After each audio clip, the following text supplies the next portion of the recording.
The biggest issue that is arising today in America and police agency is police brutality. As we all know, police officers were once called peacekeepers. Now they seem to be nothing more than law enforcement. The majority still do their jobs, but some are more worried about quotas and making arrests on innocent people. Okay. Today we'll give you insight on how police brutality affects innocent people's lives, different communities, and the definition. Some might ask, what is police brutality? It is excessive and unwarranted use of force. In America, law enforcement uses an extreme form of misconduct and violence which goes against the Civil Rights Act. Unfortunately, it remains to be one of the most serious human rights violations in the United States. In America, the main reason that leads to police brutality is the failure to address the situation and racism. Now that you're aware of the overview, let's begin with what causes police officers to engage in police brutality. There are three main reasons that I'm going to focus on that will be broken down: the psychological reason, physiological reason, and organizational purposes. First, we'll focus solely on the psychological cause, which means that officers will commit brutality crimes due to the social status of the victim.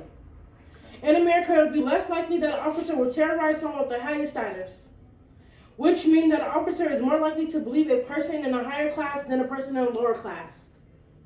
As it shows in the video, the police officer was unable to believe the higher class person's story without hearing the lower class person's story. A bigger cause for police brutality is linked to psychological reasons. In America, officers who have a higher education have been proven to show different ways officers interact with the situation. Those who are less educated show to be more engaged in physical eye contact. The race of law enforcement officer has also shown a big role in who uses excessive force and who doesn't. Lastly are the organizational causes of police brutality. What could this possibly be, you might ask? It means that law enforcement who follow policies, regulations will sometimes commit crimes because they felt it was necessary to do so based on their procedures within their department.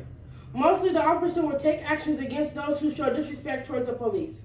Police officers will use their authority to their advantage, which is shown in many cases that police use lethal force because of logistic reasons. However, law enforcement is hard to prosecute of police misconduct because it appears that the law enforcement officer was following the procedures of the department.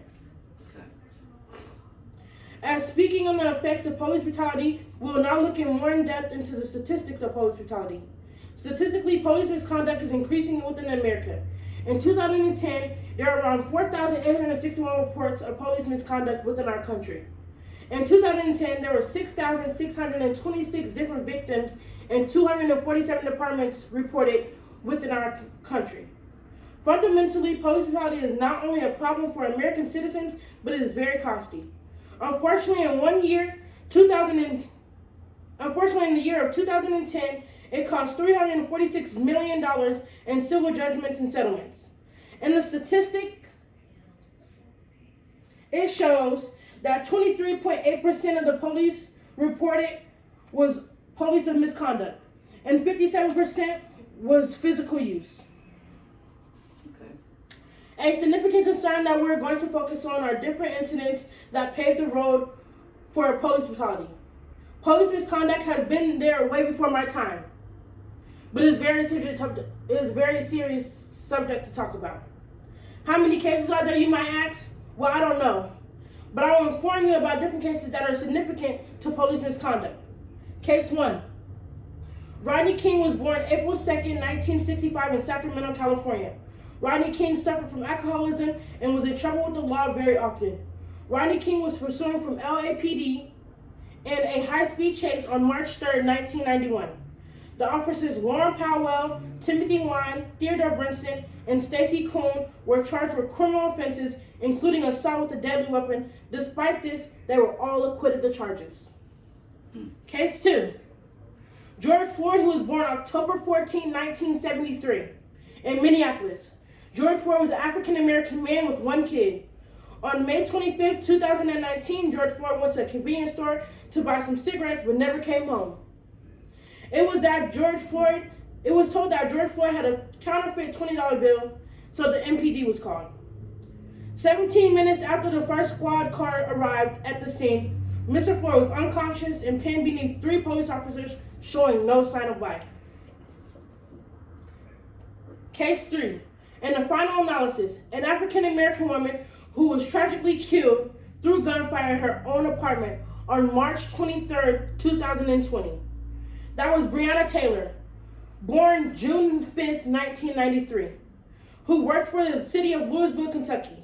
In this video here, you will see the situation was wrongfully addressed and could have ended better. This use of deadly weapon was very unnecessary.